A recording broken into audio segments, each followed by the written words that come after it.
आप देखेंगे ये कितने नौजवान गाड़ी वाले हैं, ये सब जमीयत की बरकत है अल्हम्दुलिल्लाह। और अल्लाह के फजल करम से अक्सर नौजवानों ने उनके फैमिली से बीड़ी को, तंबाकू कारोबार को रुखसत कर दिया, कंपनी बंद हो गई। तो सिर्फ नमाज पढ़ाने से काम नहीं करेगा। आप नमाज पढ़ाइए, दावत और तबलीग में तौहीद को जोड़िए, जो पहले रसूल सल्लल्लाहु अलैहि वसल्लम के पहले हुक्म है कि अव्वल वतदून अलैहि, पहले दावत है तौहीद के सिलसिले में। तौहीद के बारे में किन लोगों को पता है?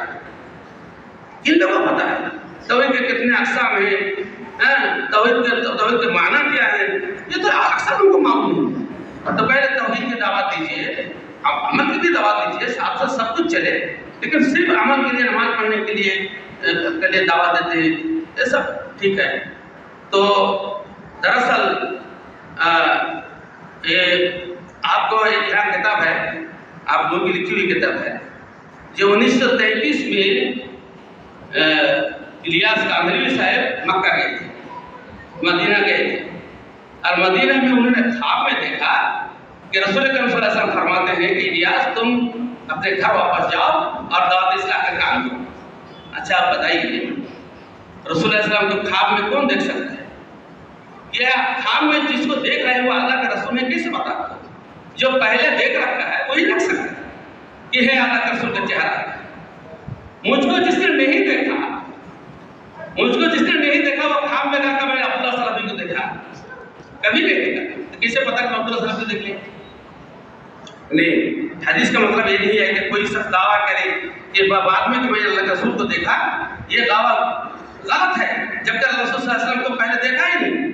और फिर भी अल-यौम अकमलतु लकुम दीनकुम व अतममतु अलैकुम निअमती व रदीतु लकुम इस्लाम दीना, रसूल सल्लल्लाहु अलैहि वसल्लम को हज्जतुल विदा में आयत उतरी, दिन मुकम्मल हो गया। और रसूल सल्लल्लाहु अलैहि वसल्लम मरने के बाद खुसूसन इलियास कांदलवी रहमतुल्लाह को कैसे वाटा दे सकते हैं कि तुम जाकर दावत तबलीग के काम करो?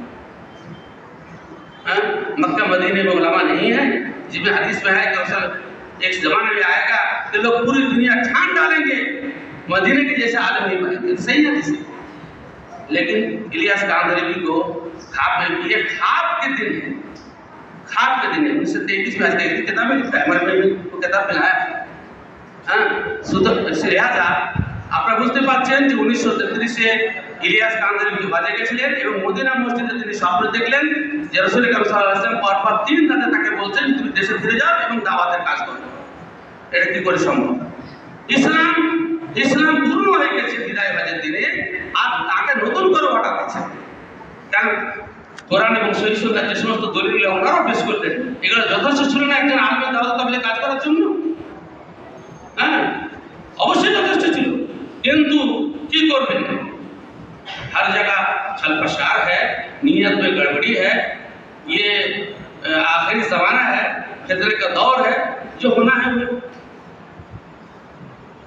আর আপনি বলছেন যে ঐক্যের কথা আমাদের মানে আসফার ওলামা কি বলবে ঐক্যের কথা, ঐক্যের ভাঙন, ঐক্য ভেঙেছে কারা সেটা আগে দেখেন। বাপের সংসার থেকে বেটারা ভাগ হয়ে গেল, বাপকে বলছে তুমি 10 ভাগ করে যাও। বাপের সংসার থেকে বেটারা ভিন্ন হয়ে গেল, বাপকে একটা দল না বাপ মূল, ছেলেরা ভাগ হয়ে গেছে। কোরআন সহিহ সুন্নাহ মূল ভাগ হয়েছে, হানাফি ভাগ হয়েছে, শাফি ভাগ হয়েছে, মালিকি ভাগ হয়েছে, হাম্বলি। আমরা ভেঙেছি? আমরা তো বলছি কোরআনের সহিহ সুন্নাহ ওযু ইলা রাব্বিকা ওয়ালা তাকুন্না মিনাল মুশরিকিন। আল্লাহর কথা থেকে ডাকো, মুশরিক হয়ে না, মানুষের কথা থেকে ডাকিও না। আল্লাহ নিজেই বলছেন, তো আমরা মানুষের কথা থেকে ডাকছি, মানুষের কথা থেকে ডাকছি। তো লম্বা মজলিস উনি নিজেই তো বলছেন যে আমি আলেম নই, তার কি ভুল? আলেম না হলে তো সব কথা বলে লাভ নেই, কথা বলে কোনো লাভ নেই। জানেন না যে সব থেকে কুদুরি, উসুলের শাসি, তারপরে কি আছে কুদুর উপরে যারা সারা নুরুল না নুরুল এগুলো তো সারা বেকায়া এই ফিকার বইগুলা যদি সব মশলা হক হয় তাহলে ইমাম শাফিঈর বিরুদ্ধে আমাদের বিরুদ্ধে এত কাজ শোষণ কি দরকার? যদি হক হয় চারটা মাযহাব, তাহলে একেবারে হকের বিরুদ্ধে কাজ শোনা যায়? হকের বিরুদ্ধে বলা যায় ভাই? হকের বিরুদ্ধে বলা যায়? এরা বলছে 4টা মাযহাব হক, ওলামায়ে উম্মতের ইজমা আছে 4টা মাযহাব হক, তো হকের বিরুদ্ধে কথা কেন বলবো? হানাফিদের একখানা বই দেখান যে ইমাম শাফিঈকে কাল দেয়নি, ইমাম শাফিঈর বিরুদ্ধে হাদিস করেনি। হ্যাঁ, ইমাম শাফিঈর জন্য বলছে যে আমার উম্মতের মধ্যে এমন একটা লোক জন্মবে, হাদিস হাসনাত জাল হাদিস, তার নাম হচ্ছে মুহাম্মদ ইদ্রিস ও আদাত মিন ইবলিস, ইবলিসের থেকে ভয়ঙ্কর। ইমাম শাফিঈ সম্পর্কে তাদের বইয়ে লেখা আছে। মেলা কথা সাধারণ মানুষ আপনারা বুঝতে পারবেন না।